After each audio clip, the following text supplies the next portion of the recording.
Greetings everyone, and today we have this informative video that covers everything you must know about the Microsoft SQL Server, TSQL Database Tool, DBCC CHECKDB.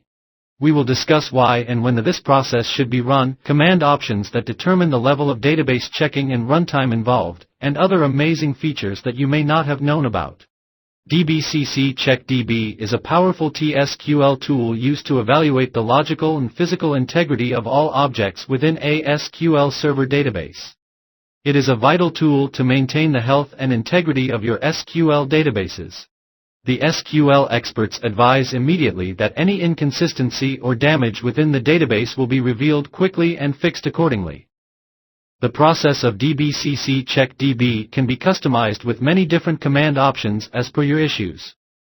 One option is the physical-only command, which checks only the physical structure of the database itself that enables a faster check than the full check. In environments where server maintenance time is limited, this command option is ideal. Another command option is TABLOCK, which is used when you do not want DBCC CHECKDB to create a snapshot file, which typically occupies space in the tempDB database. It will generate a faster check if you choose this command option. The estimate-only command option is used to determine how much space is required to run the DBCC checked process along with using the tempDB database. It is quite useful for large databases with a high priority on resource utilization. One other critical command option to consider is the MAXDOP. It controls the number of processors utilized during the DBCC CHECKDB process.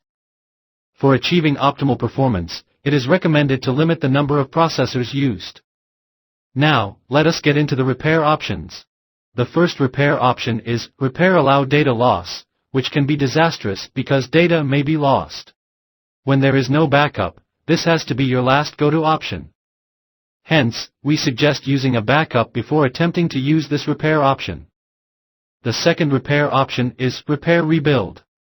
This command is a soft repair option and it guarantees that available data in the database will not be lost during the process. This repair option is perfect for databases that you want to keep functional and secure. We also recommend the Kernel SQL Database Repair tool for all the SQL Server versions. This tool has a simple, straightforward interface and provides automated solutions to deal with different corruption issues. That's all there is to this tutorial. Do share your thoughts and feedback in the comments section and don't forget to check out our Kernel SQL Database Repair tool for smooth functioning of your SQL database. Also subscribe to our YouTube channel and press the bell icon, so you will never miss any update on newly uploaded videos. Have a great day.